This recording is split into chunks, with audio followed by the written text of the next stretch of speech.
Good morning students. आज हम BSc part first के paper second cell biology and genetics में मॉलिक्यूलर स्ट्रक्चर ऑफ डीएनए अर्थात DNA के आणविक संरचना का अध्ययन करेंगे।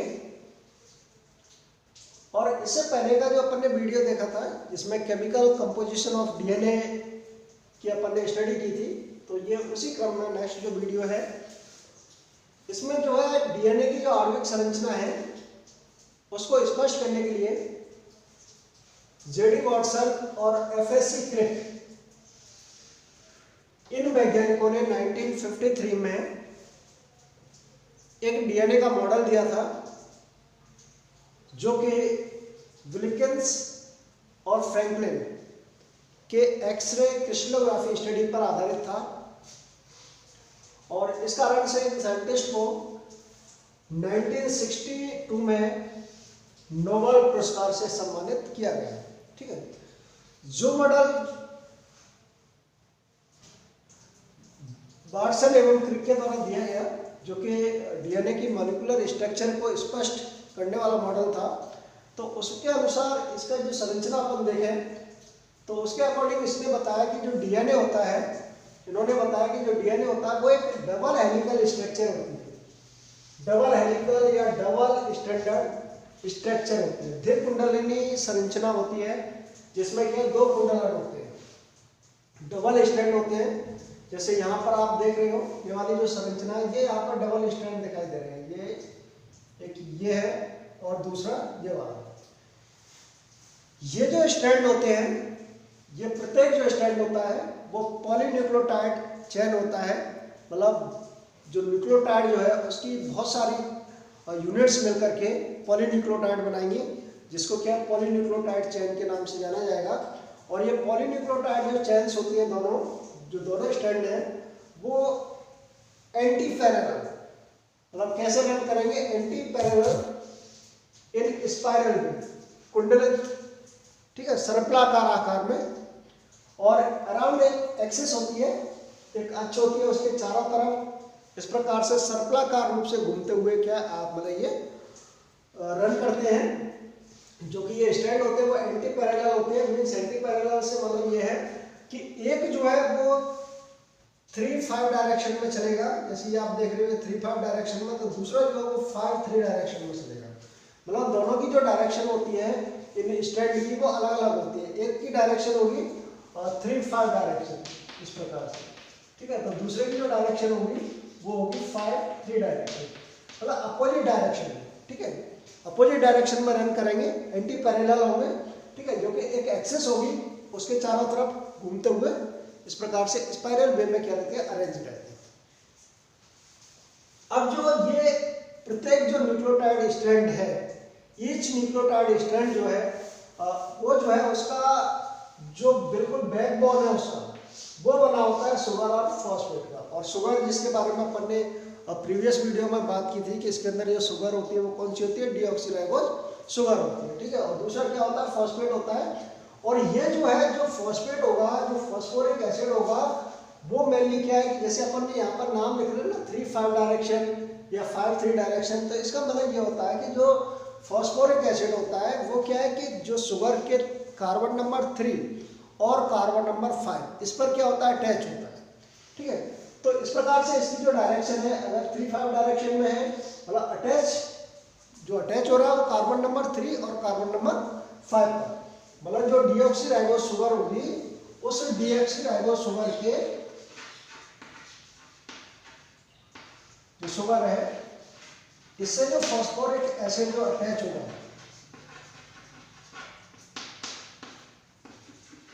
वो कार्बन नंबर कौन से पर, 3 और 5 पर, कार्बन नंबर 3 और 5। इसीलिए क्या है, इनकी जो डायरेक्शन है कि एक में इस डायरेक्शन में बढ़ेगा, दूसरे में क्या होगा कोई 5-3 में। ठीक है, तो कार्बन नंबर कोई रहने 3 और 5। ठीक है, अब उसमें डायरेक्शन जो होगी वो क्या हो जाएगी, चेंज हो जाएगी। और इस प्रकार से दो जगह पर ये फॉस्फोरिक एसिड जुड़ता है 3 और 5 नंबर पर। इसलिए ये जो बॉन्ड बनता है इस बॉन्ड का नाम होता है फॉस्फोडाइएस्टर बॉन्ड। Phosphodiester bond. और इस फॉस्फोडाइएस्टर बॉन्ड के द्वारा जो न्यूक्लियोटाइड होती है वो ज्वाइन होती जाती हैं और इस प्रकार से पॉलीन्यूक्लियोटाइड चेन का क्या कर देती है, फॉर्मेशन कर देती है, पॉलीन्यूक्लियोटाइड चेन का निर्माण कर देती है। अब इसके बाद ये तो बैकबोन की बात आ गई। इसके अंदर की तरफ देखें तो नाइट्रोजिनस जो बेसिस होते हैं, ठीक है, नाइट्रोजिनस बेसिस के बारे में अपन ने केमिकल कंपोजिशन में पढ़ा है कि दो प्रकार के नाइट्रोजिनस बेसिस होते हैं, प्यूरिन्स होते हैं, पिरामिडिन्स होते हैं। प्यूरिन में दो होते हैं, एडिनिन ग्वानिन, और पिरामिडिन में दो होते हैं फिर साइटोसिन थाइमिन। अब जो नाइट्रोजिनस बेसिस होंगे, ये नाइट्रोजिनस बेसिस वहां पर भी अपन ने देखा था कि ये जो डीऑक्सीराइबोस शुगर का कार्बन नंबर 1 है उससे क्या नाइट्रोजिनस बेसिस जुड़े रहते हैं। अब इसमें जो है आपस में ये जो नाइट्रोजिनस बेसिस है इनकी जो पेयरिंग होती है इसमें हमेशा जो है एडिनिन जो है वो किससे जुड़ेगा, थाइमिन से, और ये हमेशा किससे जुड़ेगा, डबल हाइड्रोजन बॉन्ड के द्वारा। मतलब एडिनिन जो है हमेशा जो है थाइमिन से जुड़ेगा और ये जुड़ेगा डबल हाइड्रोजन बॉन्ड के द्वारा, और ग्वानिन जो है वो हमेशा साइटोसिन से जुड़ेगा और ये जुड़ेगा ट्रिपल हाइड्रोजन बॉन्ड के द्वारा। तो इस प्रकार से जो नाइट्रोजिनस बेसिस है वो भी आपस में जुड़े रहते हैं। एडिनिन हमेशा किससे जुड़ेगा, थाइमिन से, बाई डबल हाइड्रोजन बॉन्ड, और ग्वानिन किससे जुड़ेगा, साइटोसिन से, बाई ट्रिपल हाइड्रोजन बॉन्ड। और इस प्रकार से ये जो आपस में क्या जुड़ करके पूरा ये स्ट्रक्चर फॉर्म करेंगे, ठीक है। और इसमें जो अमाउंट होती है वो एडिनिन और थाइमिन इन दोनों की जो मात्रा होगी वो बिल्कुल क्या होगी, बराबर होगी। एडिनिन थाइमिन बिल्कुल बराबर होंगे, ग्वानिन साइटोसिन बिल्कुल बराबर होंगे। अब इसके बाद जैसे इसमें जो एक टर्न की बात की है, जैसे यहां से लेकर के यहां तक ये पूरा एक टर्न दिखा रखा है, और एक टर्न की जो डिस्टेंस होती है डीएनए में वो होती है 34 एंगस्ट्रॉम, 34 एंगस्ट्रॉम होती है। और इसके अंदर क्या होता है, 10 बेस पेयर्स लगे रहते हैं, ठीक है, 10 बेस पेयर्स लगे रहेंगे। तो इसलिए क्या है कि जो एडजेस्ट, जो बिल्कुल पास वाले जो बेस पेयर होते हैं उनके बीच में जो डिफरेंस होगी, जैसे ये दिखा रखा है यहाँ पर, जैसे ये दोनों पास वाले बेस पेयर है, नाइट्रोजिनस बेस पेयर है, तो इनके बीच में जो डिफरेंस होगी वो कितनी होगी, 3.4 एंगस्ट्रॉम होगी, ठीक है। मतलब टोटल 10 बेस पेयर हैं एक इस टर्न में, और जो लगातार समीपस्थ जो नाइट्रोजिनस बेस पेयर है उनके बीच का जो डिस्टेंस होगा वो कितना होगा, 3.4 एंगस्ट्रॉम होगा। इसके अलावा जैसे डायमीटर ऑफ जो दोनों पॉलीन्यूक्लियोटाइड चेन है, जैसे ये आप देख रहे हो, इनके बीच में जो डिस्टेंस है, ठीक है, वो डिस्टेंस कितनी होगी, ये होगी 20 एंगस्ट्रॉम, ठीक है। दोनों पॉलीन्यूक्लियोटाइड चेन के बीच में जो डिस्टेंस है वो 20 एंगस्ट्रॉम होगी। इसके अलावा मेजर और माइनर ग्रुप्स, जैसे ये आपको दिखा रखी है, ये माइनर ग्रुप है और ये वाली मेजर ग्रुप है, ये डीएनए में क्या पाई जाती है। तो डीएनए की जो स्ट्रक्चर है उसमें जैसे डीएनए के जो पॉलीन्यूक्लियोटाइड स्ट्रैंड है वो अंदर से किसके द्वारा, हाइड्रोजन बॉन्ड के द्वारा आपस में क्या रहेंगे, जुड़े हुए रहेंगे। और ये हाइड्रोजन बॉन्ड जो है किसके बीच में होंगे, नाइट्रोजिनस बेसिस के बीच में, जिसमें एडिनिन और थाइमिन के बीच में डबल हाइड्रोजन बॉन्ड होगा और ग्वानिन साइटोसिन के बीच में क्या होगा, ट्रिपल हाइड्रोजन बॉन्ड होगा। तो इस प्रकार से ये जो है डीएनए की जो मॉलिक्यूलर स्ट्रक्चर है ये समझ में आ जानी चाहिए कि इसका जो है बैकबोन है, ठीक है, जो मतलब जैसे इसकी जो तुलना किससे कर सकते हैं, जैसे मान लो एक सीढ़ी है, ठीक है, और उस सीढ़ी को क्या कर दिया जाए, मरोड़ दिया जाए।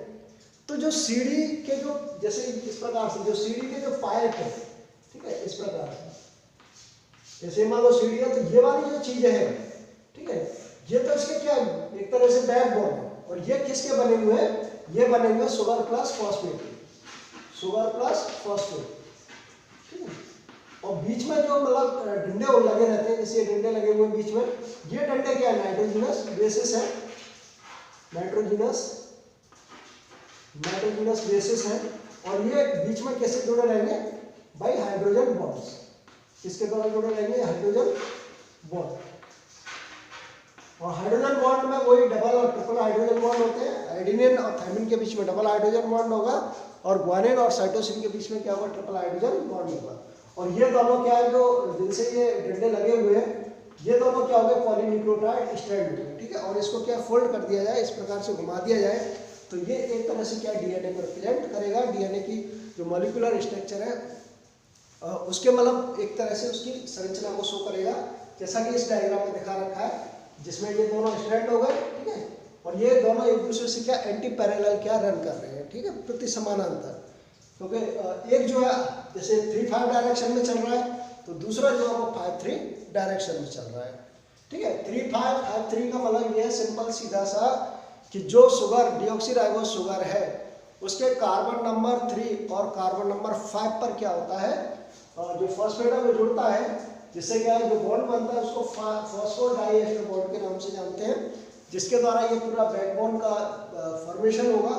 और उसके अंदर की तरफ जो है नाइट्रोजनस बेसिस है, वो शुगर के डीऑक्सीराइबोस शुगर के कार्बन नंबर 1 पर अटैच रहेंगी, ठीक है।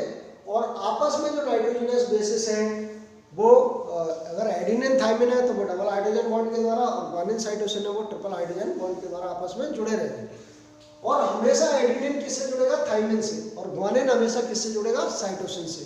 तो इस प्रकार से ये पूरी जो मॉलिक्यूलर स्ट्रक्चर है डीएनए की, जो कि जेडी वॉटसन एंड एफएससी क्रिक द्वारा प्रस्तावित की गई थी, प्रतिपादित की गई थी, ये समझ में आ जानी चाहिए। और ये काफ़ी इम्पोर्टेंट है, ठीक है, क्योंकि आगे जो अपन प्रॉपर्टीज इसकी देखें, जैसे रिप्लिकेशन वगैरह है, ठीक है, तो उसको समझने में ये जो स्ट्रक्चर है ये काफ़ी हेल्पफुल है। तो ये आपको ढंग से समझ में आ जानी चाहिए और काफ़ी इजी है, ठीक है। और आप लोग कंटिन्यू वीडियो देखते रहिए। थैंक्स।